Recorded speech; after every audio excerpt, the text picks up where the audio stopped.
Hello, and welcome to the Feeling Good podcast, where you can learn powerful techniques to change the way you feel. I am your host, Dr. Rhonda Borowski, and joining me here in the Murrieta studio is Dr. David Burns. Dr. Burns is a pioneer in the development of cognitive behavioral therapy and the creator of the new team therapy. He is the author of Feeling Good, which has sold over 5 million copies in the United States and has been translated into over 30 languages. His latest book, Feeling Great, contains powerful new techniques that make rapid recovery possible for many people struggling with depression and anxiety. Dr. Burns is currently an emeritus adjunct professor of clinical psychiatry at Stanford University School of Medicine.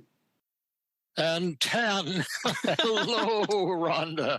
Hello, David, and welcome to our listeners all around the country and around the world and throughout the galaxy to the Feeling Good podcast. This is episode 331.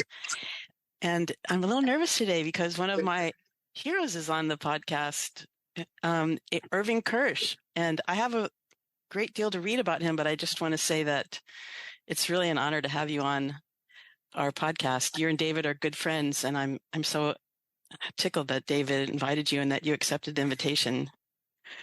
I feel the same, Irm. I'm so excited to have you on the podcast. It should have dawned on me long ago, but I was thinking, this guy is so world famous, he's out of our league. And then I thought, well, maybe he'd be willing to be on a podcast, and lo and behold, here we are. And this is going to be so exciting today. Mm-hmm. I got this invitation, and I said, oh, an invitation from David Burns, one of my heroes. How can I resist?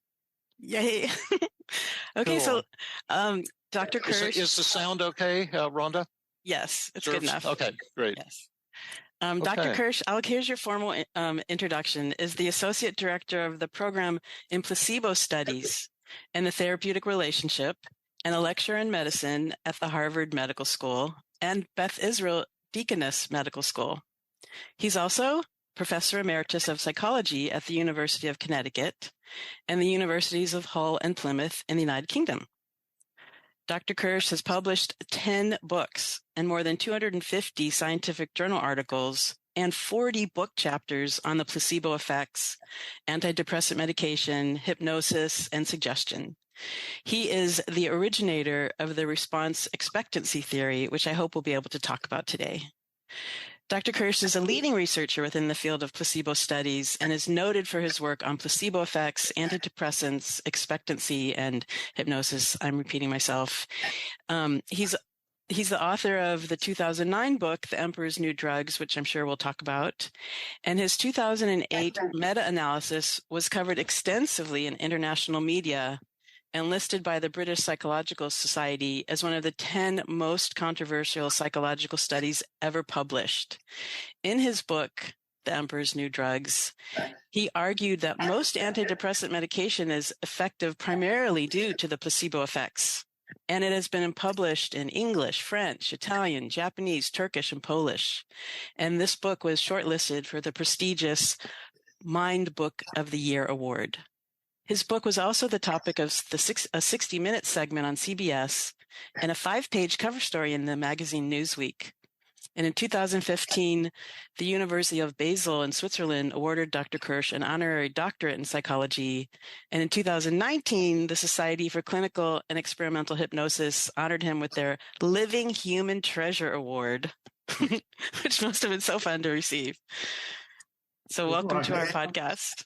And as I was telling her, the cool thing about the Living Human Treasure Award is to get it when you're still alive. Makes it 10 times better. So welcome, Irv. Thank you so much.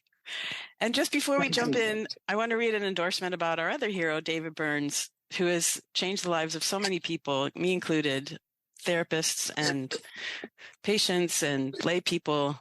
And this is written by Mark Taslimi, who has been a member of the Tuesday group for many, many years and is an OBGYN. And he wrote, David, Dear David, I have learned beyond my capacity from you. You have slapped my hand when I've made an error. You've tested my humility. And I learned the bigger one's pain, the better team can help. Team therapy learning has relieved my fears and brings smiles to my horrified patients. Forgive me for being poetic. Team learning is like a journey of many thousand years through human mind evolution. You are ahead of our time. We will catch up, hopefully. Sincerely, Mark Taslimi. Thank you so much, Mark. Maybe we could start by talking about how the two of you met each other. Well, we've never met. Who is this fellow? How did you start a relationship or a friendship or a collegial relationship with each other? I think we met briefly with one of us emailing the other not that long ago. So we haven't known each other personally. We've known each other through each other's work. Mm-hmm. And I was just so thrilled when I heard of your work on antidepressants, because it dovetailed with my clinical experience. And when I was saying those things, I was getting, a lot of pushback from people, academics and patients as well, because everyone was so certain that antidepressants were better than McDonald's French fries. And I'd prescribed them on over 13,000 occasions in my clinical practice, not because I wanted to, but if a patient asked for them and I didn't give them, I was afraid I could have a lawsuit. And but I never saw that effectiveness. And then I mentioned to you that Sheldon Prescorn, who you're probably familiar with, he was one of the really high level antidepressant drug testers for drug companies, but he was an academic and he seemed like a really good guy. Sent me one of his papers, and I was looking at liver metabolism of antidepressants, but he had there all the data on SSRIs from the Food and Drug Administration. This was just published data. And I knew the scales. You have to know these scales to interpret the studies. And they were using like Beck scales and Hamilton depression scales. And how much improvement do you see from the placebo group? And how much improvement do you see from the antidepressant drug group? And I was on vacation at the time with my wife in Carmel, and I had brought this reprint along, and she's a psychologist. She's the brains in our family. And I said, Melanie, this is exciting. Look here, there's only about a 0.5 point difference on the Hamilton depression scale at best with drugs like Prozac versus placebo. And this is just their published studies, not the ones that they're suppressing.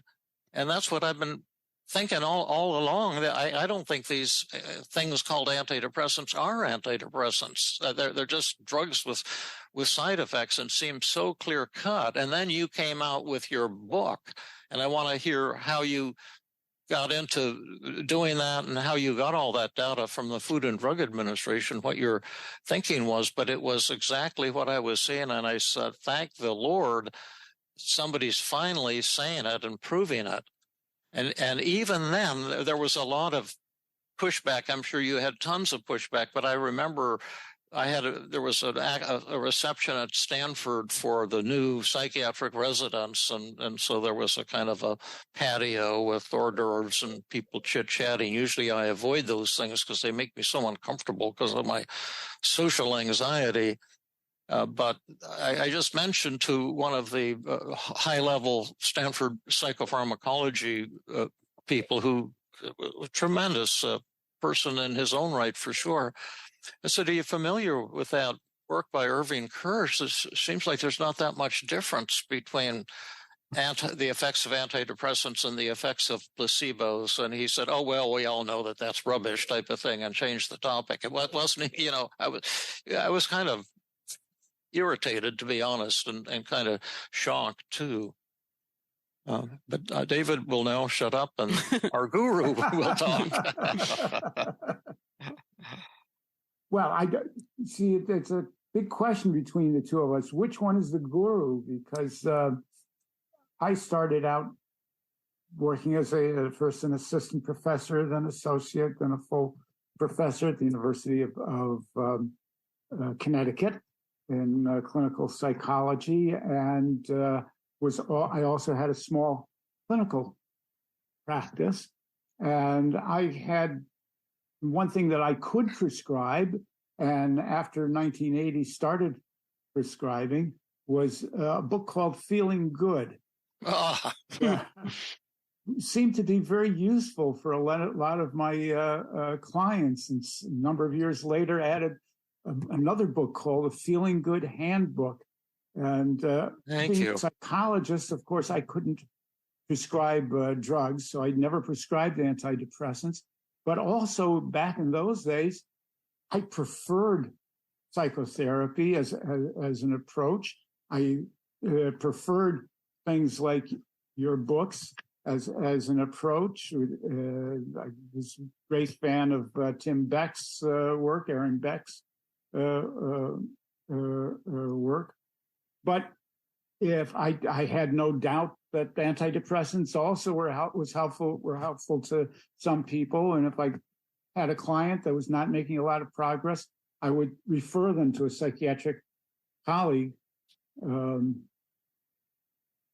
sometimes they seem to get better, and I had no way of knowing whether it's a drug effect or placebo effect, so I didn't doubt it until I started to do some research with a graduate student, and the topic that we were looking at was the efficacy of placebos in the treatment of depression. Oh, wow. We're interested in the drug effect. We were interested in the placebo effect because that was an interest of mine. I'd been interested in expectancies ever since I was an undergraduate student. So I thought, well, one of the common features of depression is a sense of hopelessness.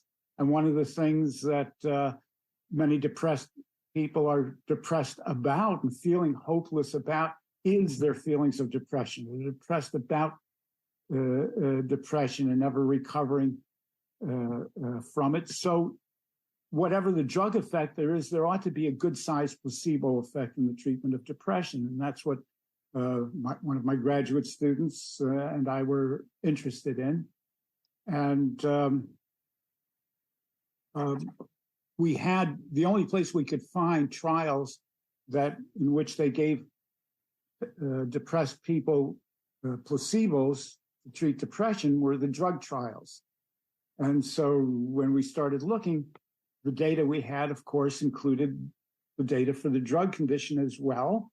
And I said, well, let's look at that as well. And that was the first surprise. We had done this is the first meta-analysis I ever worked on. It was before going to the FDA data. But I was surprised by how small the difference was between the response to the drug and the response to the placebo. And we published that back in 1998, as I recall. And there was a big kickback, as you have noted, people saying, oh, this is rubbish. And so we said, well, let's replicate it. And that's when we used the Freedom of Information Act, went to the FDA, got the data on what at that time were the 6 most widely prescribed antidepressants, analyzed those data, and came up with a drug placebo difference of less than 2 points, 1.8 points on the Hamilton Depression Scale, which is a very, very small, tiny difference. Let's stop for just a second and bring that to life for our listeners. The Hamilton Scale is an interview scale. So a psychiatrist who's hired by the drug company, as an aside, interviews the patient with a number of questions, 17 questions, and they can each have answers from 0 to 3 or 0 to 4 or something. And then you get a total score, which can go something like 0 to 52 or some such thing. And then and so that would be the most severe depression, 50 or above, and 0 would be complete recovery, which is what I'm looking for with my patients, because if you get even a partial improvement, a person is still depressed. They still have a crappy life. But when you get down to a score of 0 or 1, you wake up and say, it's great to be alive. And that's what my patients wanted and what I wanted for them. Well, in these trials, they start out with a pretty mildly depressed group, mild to moderate, with, maybe Hamilton scores about 25, which is halfway to 50 approximately. And then full recovery for the group would be an average of 25-point reduction. And then how much reduction do you get from a placebo? And it might be something like, just for the purpose of argument, with Prozac or whatever it may be, a 9-point reduction. And then how much do you get, from the group that was assigned to the Prozac, a 10.5-point reduction, so something like that, a 1.5 difference. And on that 50-point scale, a 1.5-point difference is not clinically significant. But the drug companies, what they're allowed to do is run these trials and add more and more patients until that hits what's called statistical significance, which they're different at the 0.05 level.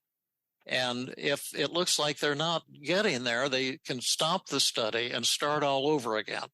And they can keep doing that until they get 2 studies that have a 0.05 level of statistical significance, even though it's pretty trivial or meaningless, really, from a clinical point of view. And then if they get 2 of them, they can submit those to the Food and Drug Administration, and then they're declared an antidepressant. Their stock can go up by $1 billion or more overnight. So they have a tremendous financial motive in setting up their studies in a way that it will look like there is some kind of difference between the chemical and the placebo. Now, that's David's probably highly biased take on it, but does that seem reasonably accurate?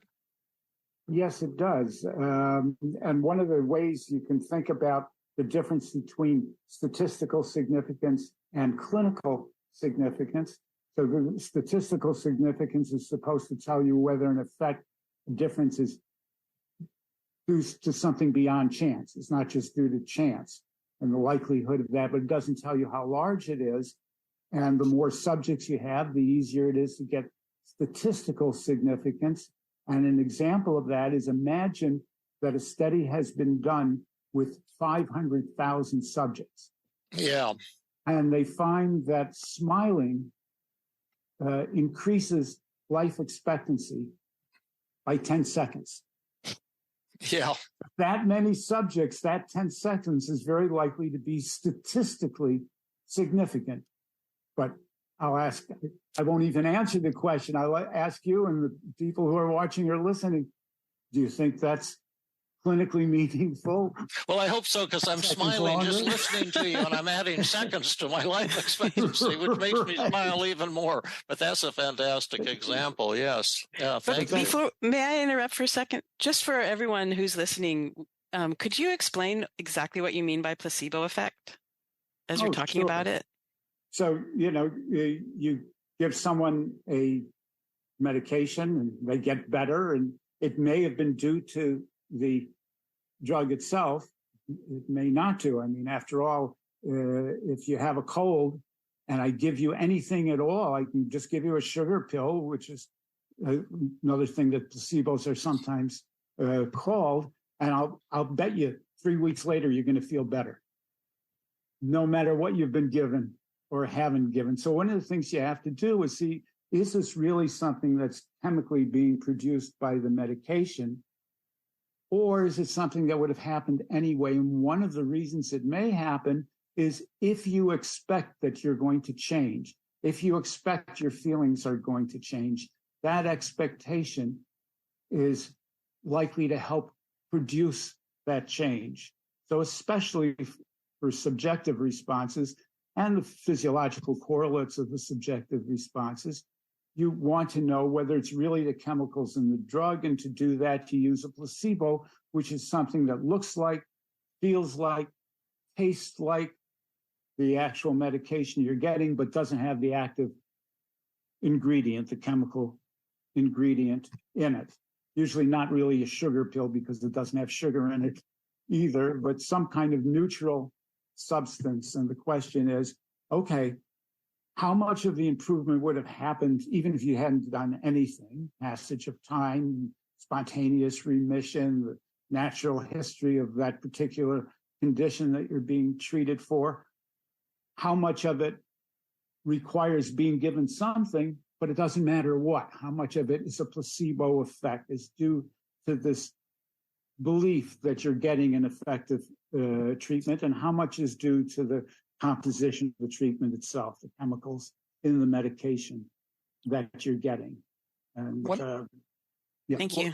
I want to ask you about two things. One of them is part of my objection to antidepressants, although I didn't put them down and feeling good because I didn't want to rip out the placebo effect from somebody if they thought it was helping them. And I didn't even speak up on these things for the first 10 or 15 years that I was aware of them because I didn't want to hurt people. But part of the problem is that if you take a lot of people say, oh, well, I took an antidepressant and I recovered completely. And so it proves that it's not a placebo effect. But the first thing is that a placebo effect can't be distinguished from a true drug effect. I mean, recovery is recovery. And you feel great, and your negative thoughts and feelings disappear one way or the other. But the problem, if it's a placebo effect, but you're getting something that someone has called an antidepressant, and it's just a chemical with side effects, and you think, oh boy, I have the side effects, I must be getting this wonderful drug, and then you recover. You give the credit to that chemical, but the chemical didn't actually have an antidepressant effect. You change the way you were thinking and feeling, but you give the credit to the drug company and to the drug. So you're really robbing yourself of some incredibly important information that you have within yourself the power to overcome your depression. That was one of the things that bothered me, a great deal. But I'm also wondering from a political point of view, and you can say anything you want because everything you're saying is amazingly interesting and exciting and clear to our listeners. But the work I did with Antonuccio as well, he was my other hero. It was on the research designs that drug companies use, because even that 1.5 difference is probably just an artifact of their poor research designs that are kind of set up to make it look like there's a difference between the chemical and the placebo group when there, in fact, there may be no real difference. And you've mentioned to me some of your more recent work with a fellow in Los Angeles on that aspect. The fellow in Los Angeles. You sent me a paper, and you mentioned something about someone in Los Angeles doing work on people who had never had antidepressants versus those who had. Oh, yes. That Kim Hunter and her colleagues did 2 studies in which they found some people who do benefit more than show a benefit that you don't get on placebo, and others who showed the exact same response, whether you give them an antidepressant or a placebo. And the difference was whether they'd ever had antidepressants before. So those who had never had antidepressants before, they showed the same benefit to both drug and placebo. And they showed more benefit than people who had antidepressants before. Those who had antidepressants before showed more benefit on the drug than the placebo, but on both drug and placebo, less than those who had never had them before. And I started thinking about what could that be? And I think what that has to do is what's called breaking blind. That is, the drugs may not be causing any improvement, but they are producing side effects. And people who've been on them before know what those effects feel like. And so they're more likely to realize, oh, I'm feeling the side effects. I know those effects. I know those feelings from having taken this or that antidepressant before. And they're the ones that show the benefit, but they still don't show as much benefit as you get from this large placebo effect among people who have never taken it before. Yeah. In fact, Antonuccio and I spotted 8 fatal flaws in drug company research strategies and proposed solutions to all of them. But the drug companies aren't at all interested because they've got a good thing going. But for example, you could use active placebos. And so if you're comparing to a drug like Prozac that stimulates you, you could have a caffeine placebo. So both groups would be getting some stimulation, and the people who have the drug, wouldn't know. People couldn't tell what group they're in. Or let's say it's a sedative drug that is the antidepressants has sedative side effects. Some of them do. Then you could use, Tylenol, crushed Tylenol, or Benadryl as the placebo group, because then you'd get a little sedation. And again, you wouldn't be able to tell the difference. And I think there were 3 studies where they used some kind of active placebo to compare to antidepressants. And there were no differences in the groups. And then the drug companies decided to stop using that strategy. Yeah, there were about 8 trials, I think, that had done it, and they used the atropine as the active placebo. Atropine, yes. Oh, yeah.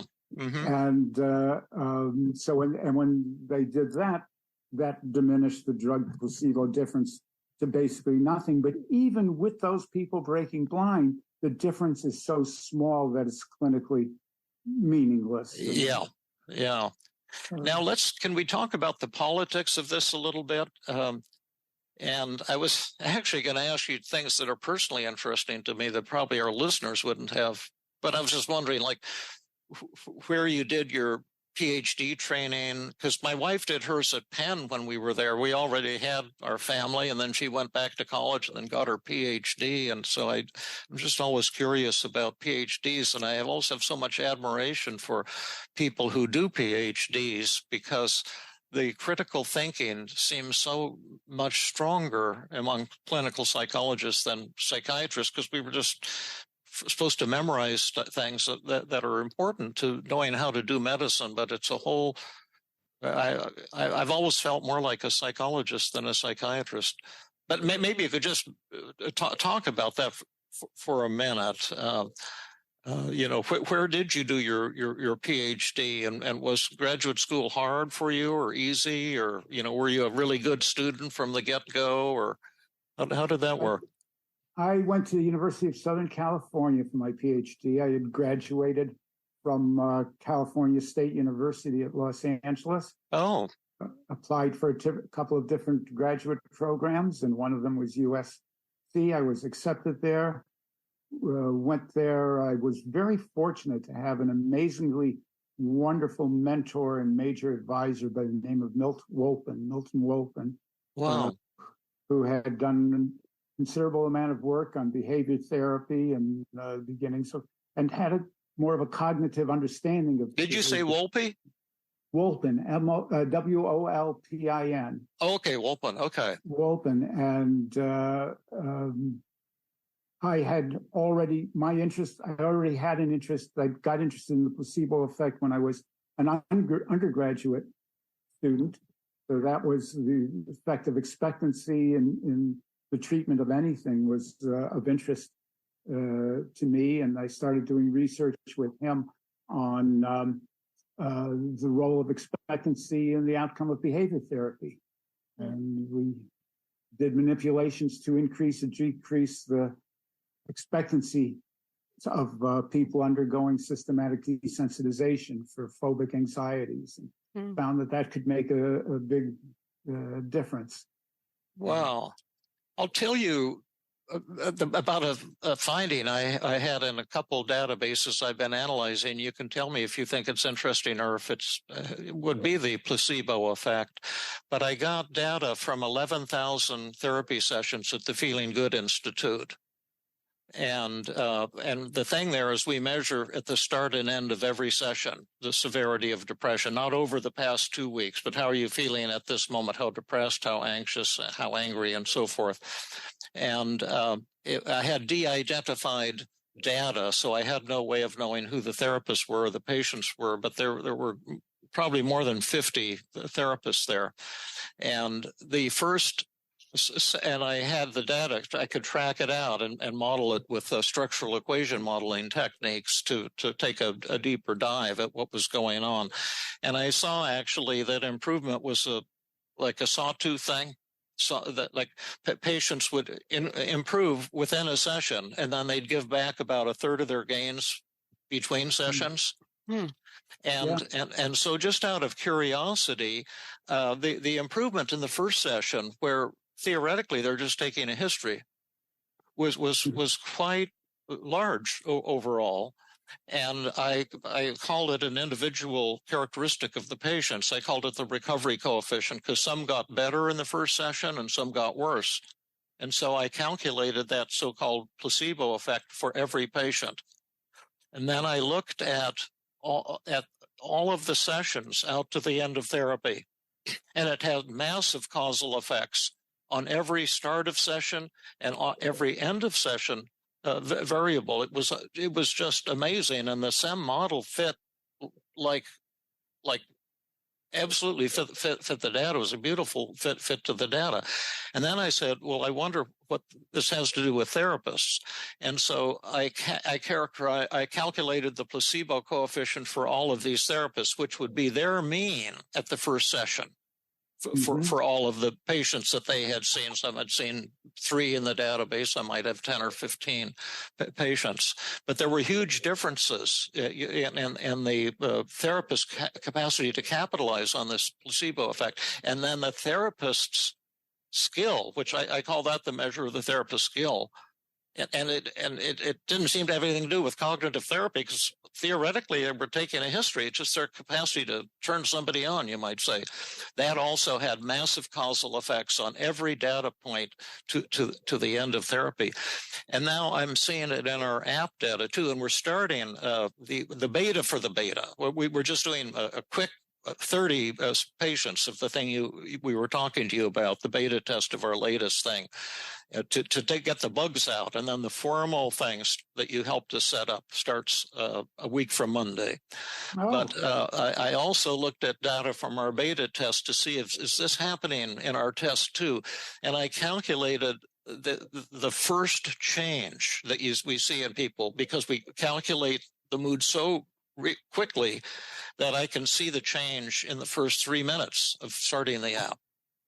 And again, some people get better and some people get worse. And then I also call that the app's recovery coefficient, or for the patients actually, in using the app. And then that also has massive causal effects on I can't remember if it's on regression or amount of recovery. I think that has causal effects on the amount of recovery at every lesson in the app.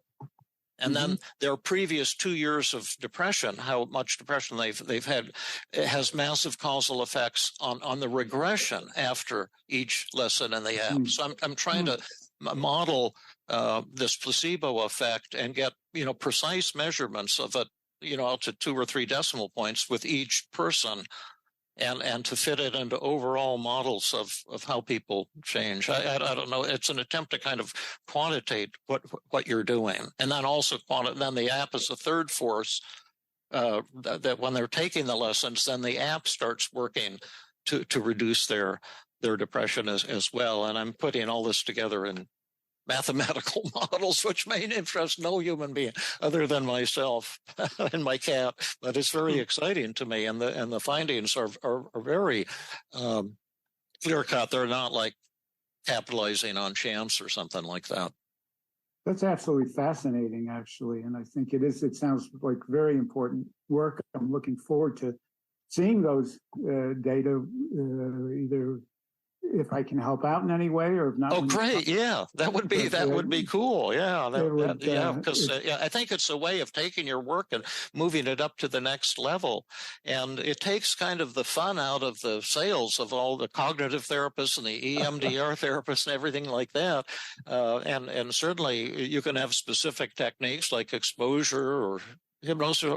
Well, maybe hypnosis is the placebo effect, but the other things, we see other things in the app besides that have massive causal effects on changes in depression. But to me, it just, blood is pulsing through my veins with excitement. I wake up in the morning, I can't wait to get down to the computer and start analyzing data again, because to me, this is like a new form of science, really. So let me ask a question, because I don't know how you do those studies. I don't know any of the details of it. But is there a therapist who introduces the app to the person, to the client? No. It's so just, no people no, we're going to try to look at it as if a human training weekly would enhance it. We have going to have a beta test testing that in a couple of months with Zaina Halim, who's one of the people in my Tuesday training group at Stanford, and she's a great therapist and she loves doing groups. But no, it's just me talking to the person, and then it's all recorded, and then having them do exercises and telling them stories, and then we all getting them working with this little thought pressure. There is the interaction of you talking with the person. Oh, absolutely, and we measure the therapy, the warmth. And we're measuring, and we will measure other things too if you'd like us to, and then I can do causal modeling. And because the question is, does the therapeutic relationship have causal effects on recovery, or does recovery have causal effects on the therapeutic, how they rate me? Yes, or is it circular? Or is it circular? And I've analyzed that in a couple databases, but we have a more sophisticated way of measuring that in the beta tests going on now, and that you helped us design, that the big one that will start in a week from Monday. But so far, I can do circular causal loop modeling, which is the most difficult area of statistics, and you have to know how to do it. I learned how to do it from a guy at Harvard, Gary King, who's one of the top statistics guy at Harvard, and I paid him. He's the nicest guy in the world to supervise me for a couple of hours a week for a full year when I was in Philadelphia, and show me how to do this kind of modeling. But the modeling so far has shown that the way the patient rates David for warmth, for understanding, for trust, for all of this stuff is caused by the improvement they're getting in the app, but does not cause the improvement. But that's kind of a disappointment to those of us who are just convinced that our warmth and niceness is the placebo effect or the healing effect. Our new test, and I'll, as an aside, in a different context, I'll show you how we do it. We have an even more compelling way of testing that and finding out. But that's what I love about this app. It's giving me the ability to test all kinds of things that would take 20 years if you were using human therapists. And to show how do people really change? What's the truth? And the app is showing secrets that are very inconsistent with what most of the psychotherapy researchers are assuming. And I personally believe this truth shall make you free type of thing. Once we see, once the astronomers broke away from the Catholic Church and started using mathematical modeling to see how the solar system works, look at what's happened. It's mind-blowing how physics is gone and astronomy is gone and quantum physics. And I think the same will happen. And a lot of the things, this old-fashioned kind of notions are going to go down the drain, and we're going to have powerful new ways. But I think this placebo effect is going to be one of the centerpieces of the new science, and its ability to measure it, manipulate it, and what are the factors that cause it to get stronger or weaker or whatever. And what I understood you to say, so correct me if I'm wrong about this, that what you're finding so far is that the first response they have is predictive of what the response is going to be subsequently. Yes, the causal effect is massive. We talk about P is less than 0.01. Yes. Well, it got 30 zeros in a 1. Yeah, and that makes sense. And one of the ways it makes sense to me, at least, is that expectancies are malleable. They're changing, and and there's two dimensions to it. It's how much change are you expecting, and how confident are you in that. Well, we can measure those if you want at intervals throughout the app and write a terrific paper on it. Because what seems to happen is, and what you would expect to happen is that the initial response is going to affect their expectancies for subsequent. Oh, yeah. Absolutely. Yes. Yeah. Yes. This is so cool. I'm just so relieved to talk to you, because I do these analyses alone here with my cat because I can't get people interested in structural equation modeling. And I send reports to our students who are going to help us with the outcome paper. And they I think it's going over their heads. But to me, it's like exciting in the to me, it's the greatest thing in life. The only greater thing is seeing someone recover before your eyes. Yes. But I'm just so honored to have this chance to talk to you. And so, how did you get to Harvard? You were in Connecticut and you were doing good work and you were interested in placebo, and all of a sudden you're at this Harvard placebo institute. How did that happen? Well, I started out, as you mentioned, in Connecticut, and they offered early retirement a couple of years before I would normally retire with some extra benefits, and I accepted it. And then I got a job at the University of Plymouth in the UK and worked there for a couple of years. And then I was hired at another university in the UK. Were you there in the UK? Yeah, I spent 10 years living in the UK. Oh, how cool. Being in Connecticut, enjoyed it a lot, and retired from both of those universities. And I had been working, while I was still in Connecticut, I met Ted Kapchik, who is the director of the placebo studies program at Harvard. But at that time, there was no placebo studies program there. And he and I were talking, and he was on the faculty there. And he had this idea of forming this group to study placebos. And we talked about it, and we came up with a name and founded the group. And I was now spending more and more time in the U.S. once I retired from the two universities in the UK, and but retiring from them meant, how am I going to get to journals and all of that? And I asked Ted, I said, any chance that I could get a library card at Harvard so that I could have access to all the academic journals like I do now? And he said, well, they're very careful about giving out library cards, but you know what I could do? Let me see if I can get you a faculty appointment, since you're going to be the associate director of the program. Oh, wow. That's almost as good as a library card. Yes. So he got me, it's an unfunded appointment, which is great. It's my retirement hobby. So I'm officially retired 4 times from 3 different universities, because I retired twice from Plymouth. And it's a lovely arrangement because they don't pay me and I only do the things that I enjoy doing and want to. Oh, that's great. It's so interesting. I have the same relationship to Stanford. I'm on the adjunct faculty, and so I can do things I want to do. I have to do things that are helpful and teaching residents and do my Stanford training group. And I've taught some of them structural equation modeling and help people with their research and things like that. But it's really fun to be unpaid. In fact, the reason I never went into academic career, they pushed me very hard to take a tenured track at Penn. When I was still a resident, they offered it because of the award that I'd won on brain serotonin research. But I knew that it would never lead anywhere, and I knew it was a fake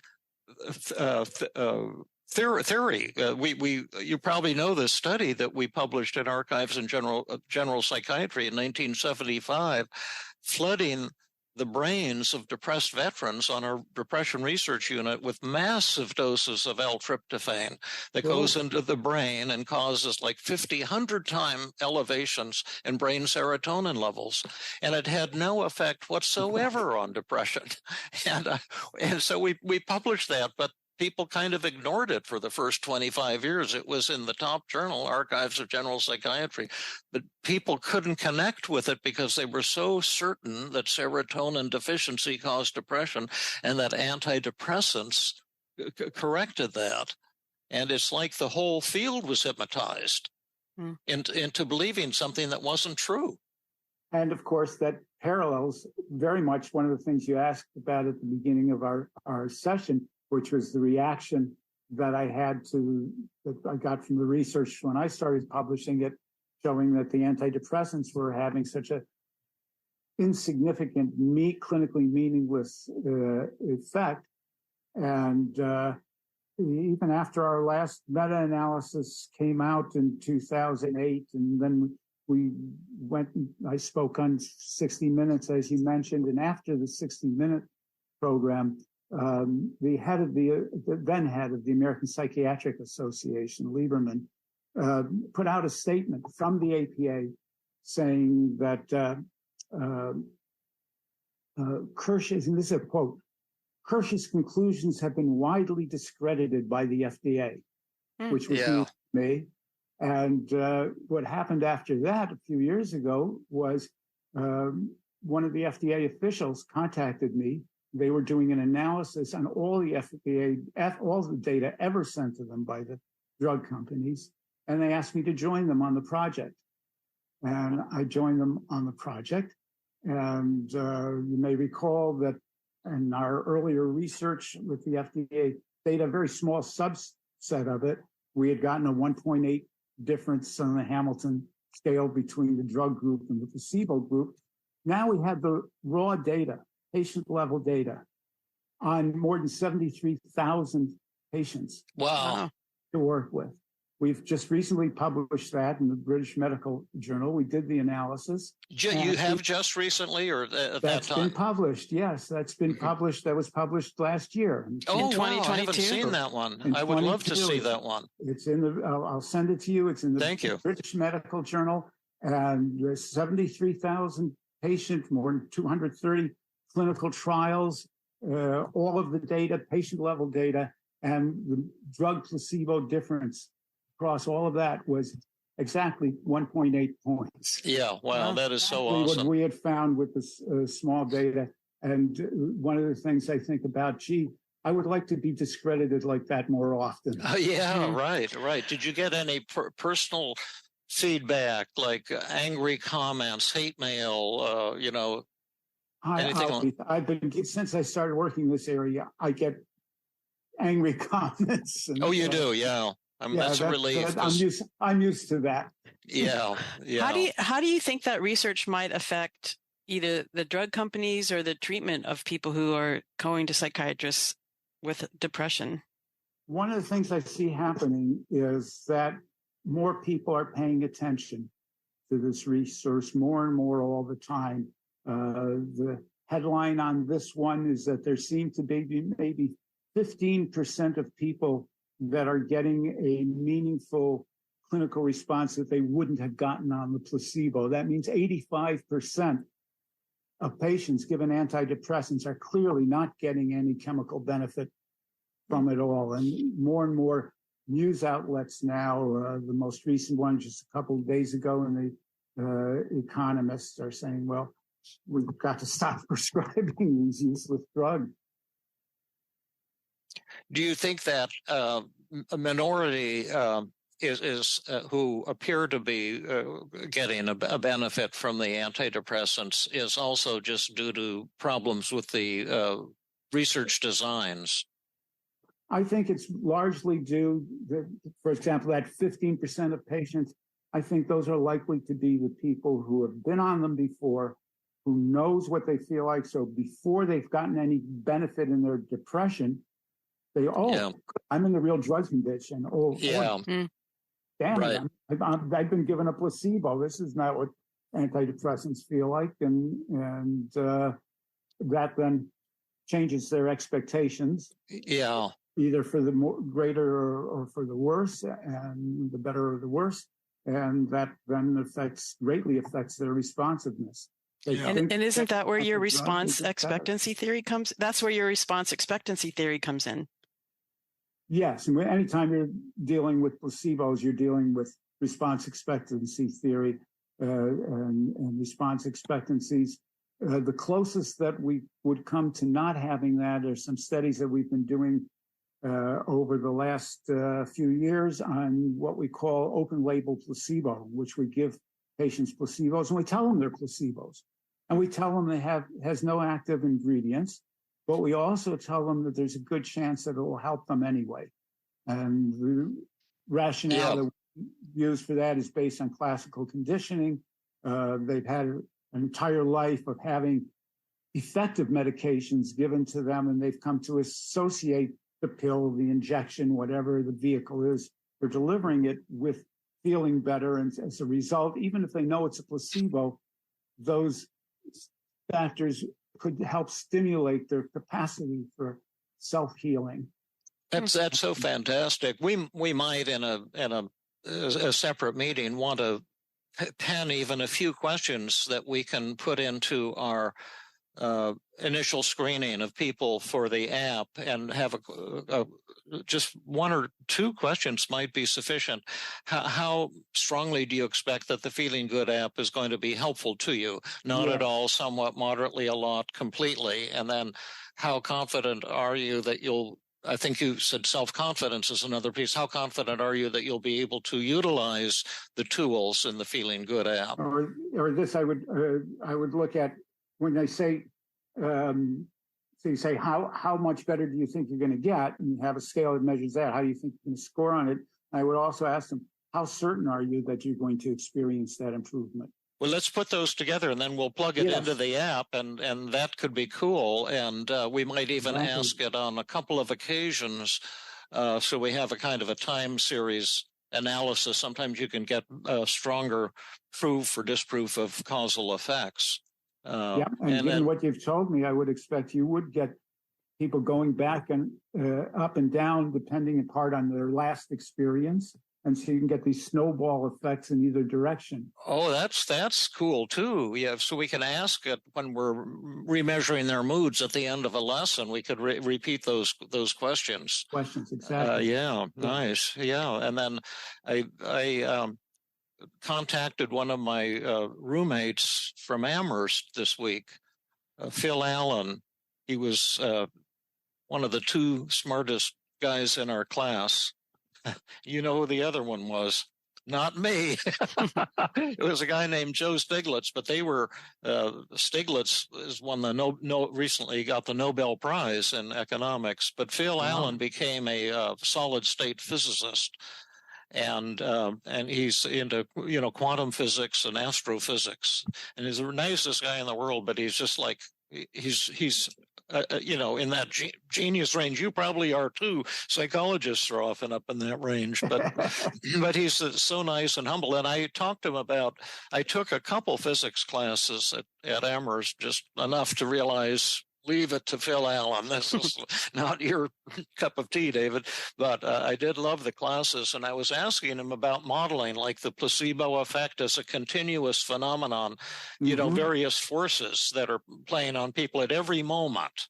Yes. The pressure toward improvement, the pressure toward regression, the receptivity of the patient with a continuous function, much as they do in physics, and asked him if he thought that would be possible. And he sent me this huge equation that I remember being derived in one of my physics classes. So they said, this equation is the basis for most of science.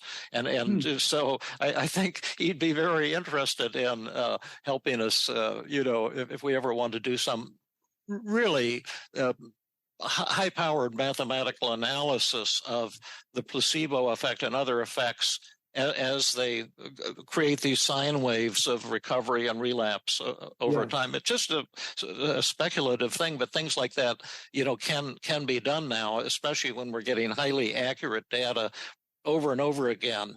Yes. We can begin to get a whole new level of how we can understand data, and use that to in a practical way to really help people, which is the bottom line always. This has been fantastic, and we could go on and on. I could be talking to you for a whole weekend, I think, and picking your brain on various things. It's been an absolute pleasure. Do you have anything questions you want to finish up with here, Rhonda? Or well, I've been trying to connect the work that you've done, Irv, with Team CBT, the therapy that David has created and that we're talking about and teaching about. And we have, one of the things that David is best known for is working with people's resistance and how the patient needs to overcome their resistance, and we bring it to conscious awareness. And there's two processes. One of them is the process resistance, where we're talking with the patient about the things that they don't want to do that they're going to need to do. For example, to get better. For example, exposure with someone who has a phobia or anxiety. Yes. And in that process, we do something called dangle the carrot, where we explain to them that, with enthusiasm, that good treatment exists, that we have the tools to help them, that we're confident we can help them. And I'm wondering if I'm thinking that that's the closest connection to the response expectancy, because we are kind of priming the pump for them to expect positive results. And the patient has to have, the therapist has to have that also, by the way. And a lot of therapists, 80% won't use exposure and think there's something terrible about it or dangerous about it or really, wow, stuff like that. But that exercise of dangling the carrot, where we are like letting the patient know that we have the skills to help them and we believe we can help them. How do you think that works with the expectancy theory? I think that's very important. I think shaping the initial expectancies, maintaining them, being able to show evidence that the patient gets, so that the patient can experience this feedback that things are improving. I think all of that is critically important. We know with the open label placebo that I told you about, we have this rationale, and we know from a study that if we leave that rationale out, it disrupts the effectiveness of it completely. So having a person understand and accept the idea that this really is likely to help is critically important. So that would make a wonderful study in this area. What happens when you boost patients' expectancies at the beginning of therapy, and what happens when you don't? Yeah, right. And also, I wonder, the app can be a beautiful, in addition to being a wonderful tool for patients, clients, it also can be a wonderful tool for research and asking theoretical questions. Well, we'd also be interested in doing something like that with the app, and I'll tell you why, because it's not necessarily straightforward, the answer to that, because in early versions of the app, I was very enthusiastic because, yes, as I've been seeing in my clinical work, I treat everybody for free, and I only treat people for like a 2 or 2.5 hour session, and I can usually complete treatment in one session. And because I have no motive to draw out the therapy, because I'm not going to be paid anything anyway, so my only payment is the fun of seeing them recover. That's lovely. But let's see, what was I going to say? Being elderly and demented. Sometimes about dangling the carrot, about creating the expectancy. Well, yeah. And so in the early versions of the app, I was saying, I can't work with you in person and bring out that dramatic of an effect. But I do expect you to be able to have pretty dramatic changes. And when change comes, it generally comes in a whoosh, all at once, type of thing. And we can make this happen for you. And then a lot of people got very angry about those comments and thought it was too hypey and so forth. So I've gone to a much more laid back kind of thing. And I try to talk about my failures and not tell many stories that are too exciting and optimistic sounding. But that's been a real interesting thing to me, and that's why I like doing so many beta tests, because the data and the people write comments every few minutes, and that you find out that most of your thinking isn't true, and then when you do statistical modeling, the computer shoots down most of your theories too. It says what you're thinking is not actually valid, but something else is valid. So the computer always eventually gives you something cool, but those are the kinds of things that we can test, and if it would be of interest to you to do tests like that, we can set them up, because it's of practical importance to us as well, because we're trying to figure out how do we make the most killer app that can get people better as fast as humanly possible. And we did one study that speaks directly to that many years ago, back when this goes back to the early 1970s, I think, and we were looking at caffeine expectancies and the effects of placebo caffeine. And what we found There you go. There's my cup of coffee. What we found was that strong expectancies, in the sense of confidently held expectancies for more gradual change, for smaller initial changes, were more effective than expectancies for major. Oh, okay. That's great to know. Thank you. And what we did was we varied the received dose. We were doing decaffeinated coffee, but we would either brew it in a way that looked like they were getting 5 cups at once versus 1 cup. And we also manipulated the likelihood that they would be getting real caffeine versus placebo caffeine. Oh, wow. That's cool. So we got this interaction effect where we got the strongest effect where they were pretty sure, they were positive they're getting caffeine, but they thought they were getting the smaller dose. And we thought what was happening with that is when we told them you're going to get 5 cups, the response was not great enough for that to have been true for them. And so they said, okay, this is going to work for me, but wait a second. I'm not feeling the kind of things I would feel if I was getting 5 cups of caffeinated coffee, and that would change the expectancies and turn them negative. That is so cool. That is so cool. Well, I hope we can continue doing some collaboration because, you've been a researcher and a clinician. I've been a clinician who's done some research along the way, but it would be so great to capitalize on your vast experience and wisdom and set up some studies with the app that will help answer some of these questions about the placebo effect, because our only goal is to come up with the most effective treatment possible. And the neat thing about the app, it does anything you tell it to do, whereas human therapists are so resistant and so set in their ways sometimes. So we can get answers to these things really, really rapidly. And to me, it's exciting to think we could develop an app that is going to maybe outperform human therapists, and at the very least make human therapists vastly more effective if there's a kind of partnership with the app. So I'm very happy to join you in the project and to help out in any way I can. And again, to be working with my hero, David Gurman. Yeah, thank you. Thank you.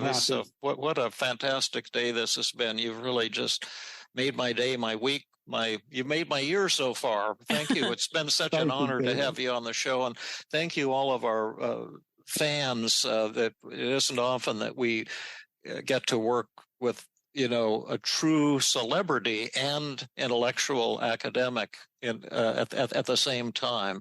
And we hope you enjoy the show and have appreciated your support last year and for the several years since we started the app. Your participation means a great deal to us. I'm very happy to be in, and again, to be working with you in particular, an honor to me. Okay, right. Okay, thanks. Have a good one. Thank you so much. We'll be in touch. Take care. Yep. This has been another episode of the Feeling Good podcast.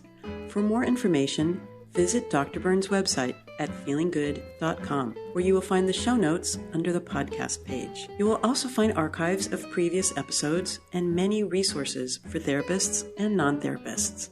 We welcome your comments and questions. If you want to support the show, please share the podcast with people who might benefit from it.